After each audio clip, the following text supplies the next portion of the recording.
Alors bonjour, je suis Nathalie Elage, directrice déléguée aux formations professionnelles et technologiques.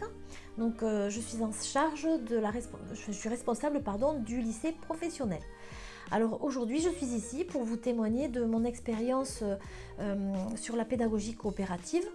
Alors il faut savoir que la pédagogie coopérative a toute une histoire chez nous, parce que c'est quelque chose qui a été, on va dire, insufflé par la congrégation, puisque nous faisons partie d'une congrégation qui est très dynamique dans cette pédagogie, puisqu'elle a fait venir du Canada Jim Howden, qui a été lui-même formé avec les Inuits sur cette pédagogie coopérative.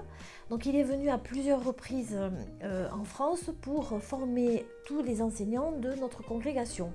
Et donc je suis très chanceuse d'avoir eu son enseignement. Alors en quoi consiste la pédagogie coopérative?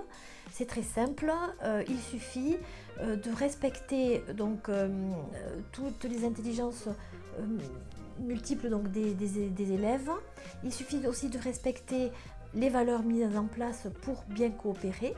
Et une fois qu'on a appris toutes ces valeurs, qu'on a appris à coopérer, eh bien, on enseigne aux enfants, enfin aux élèves, de coopérer pour apprendre. Donc comment ça se passe concrètement dans mes cours? Alors en fait, les élèves passent à peu près jusqu'à la Toussaint à faire des activités d'apprentissage tout en apprenant les valeurs comme l'entraide, la solidarité, la synergie, le partage. Et surtout, ils apprennent que quand ils sont ensemble, eh bien, ils vont plus loin, et que s'il y a des choses qu'ils n'arrivent pas à faire, eh bien, ils peuvent toujours être épaulés par les camarades qui sont dans leur groupe ou dans leur équipe, comme on dit. Et ensuite, de la Toussaint au mois de mai à peu près, nous leur apprenons à coopérer, c'est-à-dire comment échanger certaines données de l'apprentissage, comment savoir écouter l'autre, comment savoir retenir une leçon à deux, et toutes ces petites coopérations qui vont leur permettre après, à partir du mois d'avril-mai, comme je disais, de pouvoir coopérer pour apprendre.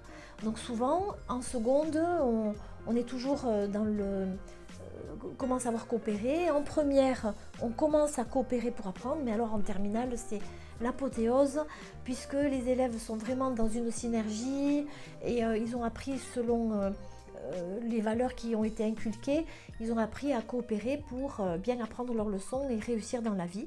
Et la chose la plus satisfaisante, c'est qu'ils deviennent acteurs de leur apprentissage, et ça leur sert aussi après tout au long de leur vie et surtout dans leur stage. Voilà.